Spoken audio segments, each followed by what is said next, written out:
Yo, what's up, family? Before we start the video, please leave a like, subscribe, and share to any and everyone that you can, just so we can get out there a little bit more.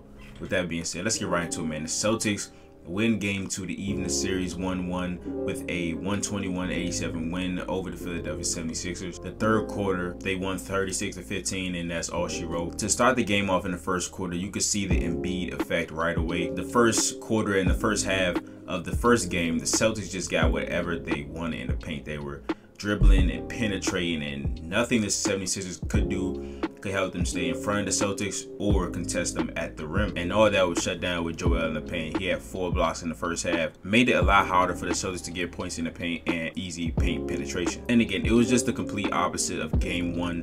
Both teams were just hitting shots, scoring at will. It was a crazy pace.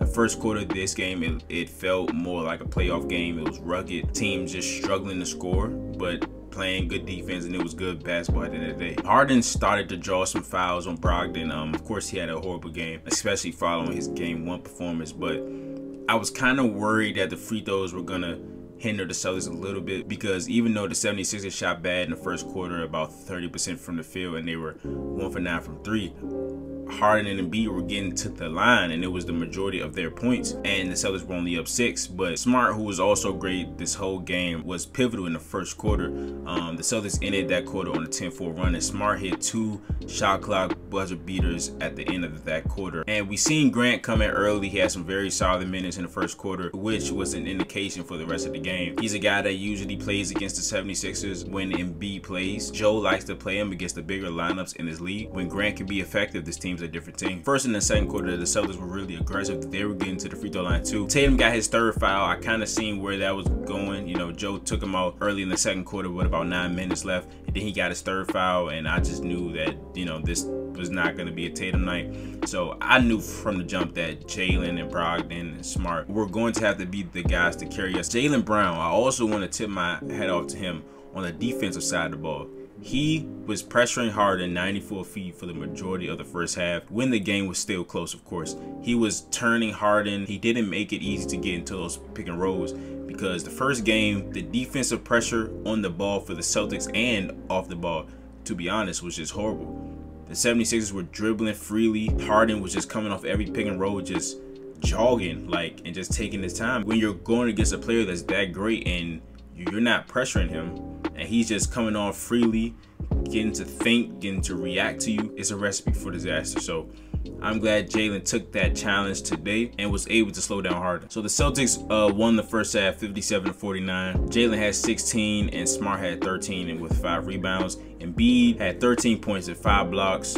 You know, again, just the interior presence that he brings on the defensive side of the ball. The 76ers, 14 of their 49 points in the first half came from the free throw line. So I knew the Celtics were playing good defense. It was just a matter of keeping them off the free throw line and the Celtics not turning it over and giving the 76ers transition points. But at the start of the third quarter, you knew the Celtics came out with that energy. Smart was posting up Harden early. Jalen got a quick 7 points, and Tatum got his 4th foul, but that didn't stop anything. The score was 68-55. I could see that the Celtics were, you know, getting stops. The 76ers hadn't scored 2 points in like a span of 5 minutes, but the Celtics weren't scoring at that point enough to separate and build a big lead. But then Brogdon, Derek White, Grant Williams started hitting threes, and the philosophy changed from game 1 to game 2. As everybody knows, in game 1, the Celtics were dominating the paint. They had about 66 points in the paint. But when you don't play defense, points in the paint is cool and all, and if you have an advantage there, you take it, of course. When the majority of your points are 2s and you're not playing defense, you're not going to get that much separation on the scoreboard. Joe Mazzulla came out and said, hey, we need to take some more 3s, because in the first 26 games of this season, the Celtics started 21-5. They had the best offense in history, and the key to that was the 3-point difference. The Celtics would hit about 23s, and the other team will hit 13. That's 7 more 3-pointers. That's 21 points. You can't hang with the Celtics if the 3-point discrepancy is that far. So the Celtics listened to their coach, and the change was massive. The Celtics shot 20 for 51 from the 3-point line, which is 39%. The 76ers shot 6 for 30, which is 20%. That is a 42-point difference in the 3-point line. But on to the players. Jalen Brown, 25 points, 9 for 17 from the field. I knew, especially in the second half, he was going to come out with a sense of urgency. Last game, he only shot 3 shots in the second half, and you know, that's not the type of player he is. It was a combination of him like having some opportunities but going too fast, and it was also the Celtics not put him in position to score the ball. But for as long as he was needed in this game, you know, he showed out, he scored, and this is what you need. You have a guy like Tatum who scores 7 points. You have Jalen, you have Brogdon, you have Smart, you have White. These are the guys that consistently need to step up along with Tatum if this team is going to win the championship. And also, again, his defense on Harden while the game was close, just continuing to turn him while Harden is dribbling up the court, not letting him get into those pick and rolls as easy as it was in game 1. That stuff is important. On-ball defense, the pressure, there was no pressure in game 1 on or off the ball for the Celtics defensively. That completely changed for the Celtics alone with the 3-point philosophy. And again, Malcolm Brogdon, a 6-man of the year, 23 points, 6 rebounds. He's a flat-out scorer, bro. Sometimes I get upset when he doesn't hit Rob on the lobs when he's standing in the paint and he would rather take a tough shot, but you need a guy sometimes that has tunnel vision and he's going to score the basketball. That's what he's here to do. He's here to play make, and play make for him is about 75% scoring. And without his scoring this season and in the playoffs, we wouldn't be here. And he's the guy that separated us in the third quarter with all those threes. All net is not even touching shit at this point. You know, he's a great shooter, a great scorer, and a great player. He had some fouls early on Harden, but he cut that out, you know what I'm saying, in the second half. So the 76ers weren't able to take advantage of the free throw line as much as they did in the first half. Smart, who again had a great game, he was the creator when Tatum was struggling in the first half. He's the point guard that can post up, bully ball people, and create out of that post area. And when he's passing and hitting shots and playing with that type of energy, even though it seems like he's always hurt, he has like 2-3 nagging injuries almost every season, but he continues to play through it because he's that guy. He's the ultimate Celtic, you know what I'm saying? He's the grit and grind type of player, and he's not gonna stop. This is the guy that's supposed to be controlling the offense and the point of attack defender.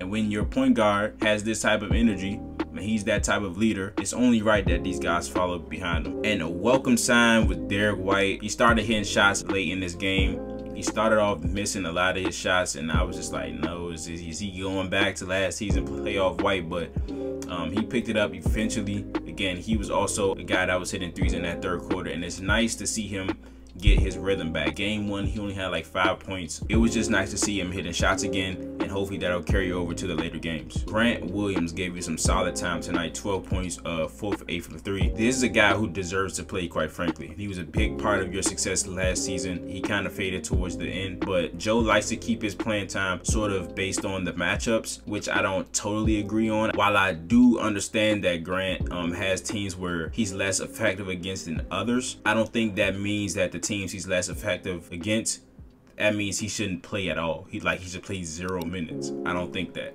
Maybe you play him less in those, which I think would be cool. But against these bigger lineups, against the Milwaukee's, who we won't have to worry about, the 76ers, Grant's size and his frame, you know, can actually help. And when he's hitting shots from the 3-point line, he's a 3-and-D guy. He's a premier 3-and-D guy on this roster. And I also like that him not playing at the end of the regular season in the Atlanta series, he's not letting that affect his game. And I thought for a guy like Grant, it would. But every time he's been called, he's been ready. He had a big game 3 against Atlanta. He didn't play the first 2 games, but when he was called again, he was ready. He didn't play a lot in game 1. Game 2, he was called upon and he was ready. And lastly, Embiid, you know, he looked, you know, defensively, he was there. A guy that's very effective when he's stationary. On those pick and pops, Al Horford was wide open, you know, against Embiid because he's gonna be drawn into the paint. Al just has to hit those shots. He didn't hit them tonight, but I feel the way that Embiid defends, it's kind of like Gobert in the sense that they feel like they have to help always on the drive. So Al Horford hitting shots is going to be key to this series. But offensively, Embiid's rhythm just isn't there yet. You know, he hasn't played in like